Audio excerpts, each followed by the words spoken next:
Salam, hər vaxtınız xeyir olsun dəyərli izləyicilərim. Bugün sizlərə çox bərəkətli, iri bir ölçüdə cəmi 2 stəkan mürəbbə suyundan 25-30 nəfərlik yumşaq, dadlı bir tort hazırlayıram. Əvvəlcə tortumuzun xəmirini hazırlayırıq. Xəmir üçün 200 ml stəkan ölçüsü ilə 7 stəkan un götürürük. Unun hamısını əlavə etmirik. Əvvəlcə unumuzun yarısını xəmiri yoğuracağımız qabın içərisinə əlavə edib, üzərinə də paçka ilənsə 1 paket vanil əlavə edin. Yox belə çəki ilənsə 1 çay qaşığı dolu vanil əlavə edirik. Üzərinə də 2 ədəd ağlı sarlı yumurta əlavə edib və 2 stəkan, yəni 400 ml istənilən mürəbbə suyundan istifadə edə bilərsiniz. 2 stəkan mürəbbə suyunu əlavə edirik üzərinə. Daha sonra isə 1 çay qaşığı soda götürürük. Sodanı da çay qaşığını gördüyünüz kimi dolu-dolu götürmək lazımdır. 1 çay qaşığı dolu çay sodasını 2 xörək qaşığı üzüm sirkəsində qarışdırıb söndürüb bunu da əlavə edirik üzərinə və bunları hələ ki una qatmadan yüngülcə biraz belə qarışdırırıq ki, yumurtalardır, mürəbbə suyudur, bunlar qarışsın. Və üzərinə də yarım stəkan, yəni 100 ml qarğıdalı yağı, bitki yağı əlavə edirik. Çalışın qarğıdalı yağından əlavə edin ki, günə baxan yağa biraz qoxusu olur ona görə. Və bunları hamısını qəşəngcə başlayırıq qarışdırmağa. Qarışdırdıqdan sonra yaxşı-yaxşı qalan unumuzu da, görürsünüz, yenə bir dəfəlik əlavə etmirəm, hissə-hissə əlavə edirəm. Xəmirimizi əvvəlcə qaşıqla qarışdırırıq, daha sonra isə başlayırıq əlimizlə yoğurmağa. Yumşaq və ələ yapışqan bir xəmir olur. Xəmir mürəbbə suyundan hazırlandığı üçün, şirəli bir xəmir olduğu üçün mütləq ələ yapışmalıdır. Buna aldanıb qətiyyən artıq un əlavə etməyin, xəmiri bərkitməyin. Deməli, xəmir baxın bu cür gördüyünüz kimi əlinizə yapışacaq. Bu təbii bir haldır. Şirəli xəmir olduğu üçün mütləq bu cür olacaq. Bu xəmiri yoğurursunuz, bu cür əlinizə yapışacaq, yenə də qeyd edirəm və üzərinə bir salafan örtürsüz və soyuducunun buzluq olmayan adi gözündə 30-35 dəqiqə müddətində xəmiri gözlədirik və bu müddətdə də biz keçirik krem hazırlamağa. Öncə bişmiş krem hazırlayırıq. Krem üçün bizə lazımdır 4 stəkan, yəni 800 ml süd. 800 ml südün üzərinə biz əlavə edirik 2 stəkan yarım şəkər tozu, 2 xörək qaşığı un əlavə edirik üzərinə. Unu və nişastanı dolu-dolu qaşıqla götürmək lazımdır. 2 xörək qaşığı da nişasta, qarğıdalı nişastası əlavə edirik. Ümumilikdə 2 xörək qaşığı dolu un və 2 xörək qaşığı dolu da qarğıdalı nişastası əlavə edirik və bunları yaxşı-yaxşı yumurta çırpanla qarışdırırıq ki, bu nişastadır, undur, tamamilə həll olsun, içərisində topa şəklində, düyün şəklində qalmasın. Yaxşıca qarışdırdıqdan sonra ocağın üzərinə yerləşdiririk və ocağın orta atəşində, yəni çox gür atəşdə bişirməyin, orta atəşdə əlinizi dayandırmadan tam qaynamağa düşənə qədər qarışdırırsınız. Əgər burada siz bunu qaynamağa düşənə qədər qarışdırmasanız, əlinizi saxlasanız, onda unlu nişastadır. Baxacaqsınız ki, bir hissəyə topalanacaq. Ona görə mütləqdir ki, qaynamağa düşənə qədər əlinizi dayandırmadan qarışdırasınız. Qaynamağa düşdükdən sonra da 1 dəqiqə qaynadırsınız. Ocağın ateşini azaldıb 1 dəqiqədə qaynadırsınız. Daha sonra isə ocağı söndürürsünüz və üzərinin qabıq tutmaması üçün, yəni soyuduqda üzəri qaysaq bağlamasın deyə, ona görə mütləq üzərinə bir salafan çəkirsiniz. Baxın, belə üzərinə yerləşdirirsiniz və götürüb bir sərin yerdə qoyursunuz, qalsın, soyusun. Və 30-35 dəqiqə keçdikdən sonra xəmiri soyuducudan götürürük, masanın üzərinə çox az un səpirik. Burada artıq görəcəksiniz ki, xəmiri soyuducuya qoyduqda xəmir necə əlinizə yapışırdı, amma soyuducudan götürdükdə artıq xəmirin ələ yapışqanlığı tamamilə keçir. Görürsünüz, xəmir qətiyyən ələ yapışmır. Çox rahatlıqla belə uzunsov kalbasa şəklində düzəldirsiniz və eyni bərabərdə olmaqla gözə yarı olaraq 8 hissəyə bölürsünüz. Xəmiri 8 hissəyə böldükdən sonra kündələyirəm. Kündələri də bir salafanın içərisinə yerləşdirib çox yox, 5 dəqiqə elə burada masanın üzərində gözlədirəm. 5 dəqiqədən sonra artıq başlayıram yayıb bir-bir bişirməyə. Ən əsas 2 məqamı da nəzərinizə çatdırmaq istəyirəm. Deməli, əgər sizlər açıq rəngdə mürəbbə suyundan istifadə etsəniz, onda xəmirinizin rəngi bu cür açıq olacaq. Məsələn, mən ərik və gilas mürəbbəsinin suyundan istifadə etdim. Həmin mürəbbələri də YouTube kanalımda paylaşmışam sizlərlə. Deməli, mürəbbələri bankalarıma əlavə etdikdən sonra baxdım ki, hər birinin şirəsindən artıq qalıb və onları üst-üstə əlavə etdim bir bankanın içərisinə, soyuducuda saxladım. Və bugün də götürmüşəm belə qəşəng iri bir ölçüdə tort hazırladım. Sizlər də israf etməyin. Hansı mürəbbənin şirəsi olsa istifadə edə bilərsiniz. Sadəcə açıq rəngdə olan mürəbbə şirəsindən belə yuxalarınız açıq rəngdə alınacaq. Tünd olarsa tünd alınacaq. Yəni heç bir fərqi yoxdur. Hər hansı mürəbbə şirəsi olsa istifadə edə bilərsiniz. Amma mütləq çalışın ki, ərzaqlarımız hamısı ev temperaturunda olsun. Əgər mürəbbə şirəsi soyuducuda olarsa, onu da öncədən çıxardın, ev temperaturunda qalsın. Yəni bu cür istifadə edin. Və 5 dəqiqə görürsüz bunları saxladım. 5 dəqiqə gözlətdikdən sonra elə masanın üzərində saxlayıram. Yəni sonradan soyuducuya qoymağa ehtiyac yoxdur. Kündəliyib masanın üzərində 5 dəqiqə gözlədirik. Daha sonra isə çox az üzərinə, altına un səpərək yayırıq. Mən soba listinin arxa hissəsində hazırladım. Yəni içərisində də bişirə bilərsiniz, amma arxa hissəsini unlayıram, əlavə edirəm və çıxardanda da çox rahatlıqla çıxardıram.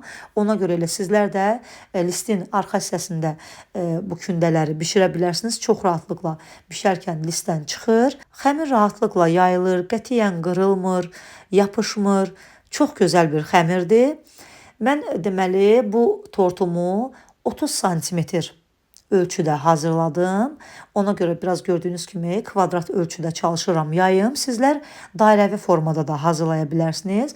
Bildiyiniz kimi soba listləri iri olur. Həmin o iri soba listlərinin gördüyünüz kimi baxın belə istər dairəvi olsun, istər kvadrat olsun, arxa hissəsində bişirə bilərsiniz. Sadəcə biraz un səpirəm. Unu da mən bir dəfə səpirəm. Yəni ilk dəfə listin arxa hissəsinə un səpirəm. Artıq ikinci dəfə, üçüncü dəfə istifadə etmirəm undan. Qətiyyən yapışmır. Və sobamı da öncədən yandırmışam. Mən konveksiya rejimində 180 dərəcədə bişirdim. Amma konveksiyası sizlər 200, 210, 220 dərəcələrdə belə bişirə bilərsiniz. Sobalar biraz müxtəlif olur. Ona görə tam olaraq yəni özünüz ayarlayın sobanızın dərəcəsini. Çünki sobalar hamısı müxtəlif olur, hamısı eyni olmur. Onu qeyd edə bilərəm ki, cəmi 4 dəqiqə müddətində hər bir korj bişib hazır olur. Yəni çox sobada saxlamağa ehtiyac yoxdur. 4 dəqiqə müddətində bişir. Görürsüz, tez-tez götürürəm. İkisin üçün bir dəfəlik yayın, hazırlayın. Sonra başlayın bişirməyə. Çünki hər bir yuxa 4 dəqiqə müddətində yəni tez bişib hazır olur. Və sobadan çıxardan kimi isti-isti olarkən kənarlarını tez kəsirsiniz. Qapaqla kəsə bilərsiniz. Mən tortu gördüyünüz bu kvadrat 30 santimetr olan altlığın üzərində yığacam deyə elə bununla da kəsirəm. Yəni bunun üzərinə qoyuram və bunun ölçüsündə kəsirəm hər birini. İsti-isti mütləq bunları kəsmək lazımdır. Çünki isti olanda yumşaq olur. Kəsərkən rahatlıqla kəsilir. Soyuduqda isə quruyur. Yuxalar quruyur. Onda kəsərkən yəni qırılacaq, səliqəsiz alınacaq. Ona görə mütləq sobadan çıxardan kimi isti-isti olarkən hansı formada istəsəniz, yəni 30 santimetr dairədə həm kvadrat, həm də dairə formada kəsirsiniz və kənardan çıxan hissələrdə tortun kənarları və üzəri üçün ovuntu hazırlayırıq. Və hamısını 8 yuxanın hamısını bu üsulla bişirib götürürük, kənarlarını kəsirik, keçirik krem hazırlamağa. Krem üçün də 400 qram ev temperaturunda yumşalmış kərə yağımızı əvvəlcə mikserlə tam ağarana qədər qarışdırırıq. Yağımız tam ağardıqdan sonra içərisinə bir banka qatlaşdırılmış südü də 3 dəfəyə olmaqla əlavə edirəm, qarışdırıram və bu yağlı qatlaşdırılmış südlə hazırlanmış kremim hazır olur və qazanın içərisində də gördüyünüz kimi bişmiş krem hazırlamışam. O da mütləq tam soyumalıdır. Tam soyduqdan sonra həmin deməli bişirdiyimiz kremi də hissə-hissə 2 qaşıq olmaqla əlavə edirik bu kremin içərisinə, qarışdırırıq və 1 çay qaşığı da vanil əlavə edirik. Qarışdırıb kremimizi hazır edirik. Bir də kremi hazırlayarkən kremin çürüməməsi üçün mütləq çalışın ki, istifadə edəcəyiniz həm kərə yağıdır, həm qatlaşdırılmış süddür. Hər ikisi ev temperaturunda olsun. Biri soyuq, biri ev temperaturunda olarsa onda kreminiz çürüyə bilər. Ona görə əvvəlcədən soyuducudan çıxardın, həm kərə yağınız, həm qatlaşdırılmış südünüz, hər ikisi ev temperaturunda olsunlar ki, kreminiz çürüməsin.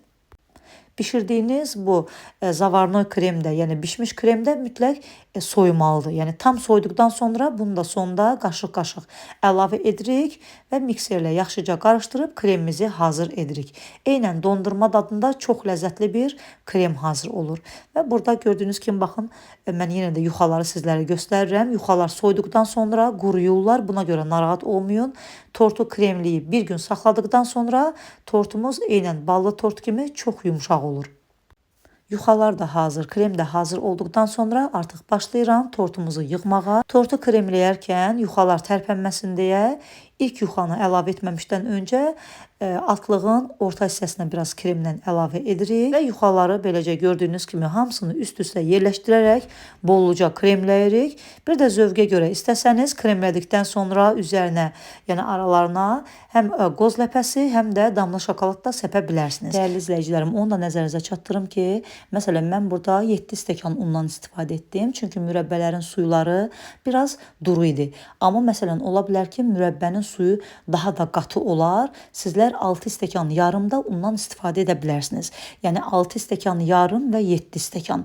7 stəkandan artıq qətiyyən bir xörək qaşığı olsa belə undan istifadə etməyin. İstifadə etdiyim ölçüdə bildiyiniz kimi hər zaman 200 ml stəkan ölçüsüdür. Yəni 7 stəkandan artıq qətiyyən undan istifadə edib xəmiri bərkitməyin. Çünki xəmiri yoğurarkən yenə də qeyd edirəm, xəmir çox ələ yapışqan bir xəmir olur. Buna aldanıb qətiyyən un əlavə etməyin. Xəmir 30-35 dəqiqə soyuducuda qaldıqdan sonra o ələ yapışqanlığı qətiyyən qalmır.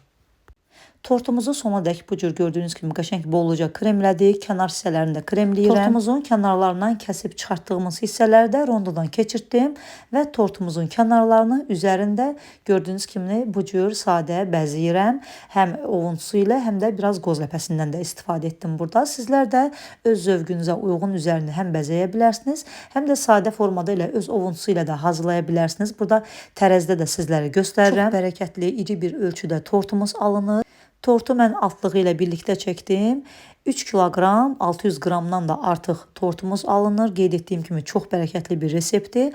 Amma bu tortu hazırladıqdan sonra soyuducuya qoymadan ev temperaturunda mütləq üzərini örtüb bir gün saxlamaq lazımdır ki, tort yumşalsın. Mütləq bir gün saxlayın və səhərsi gün isə kəsib artıq nuş edə bilərsiniz. Mənim tortum pay olduğu üçün mən dilimləmək istəmədim, kəsmədim. Amma bu tortu mən 2 il öncə də hazırlayıb YouTube kanalımda paylaşmışam.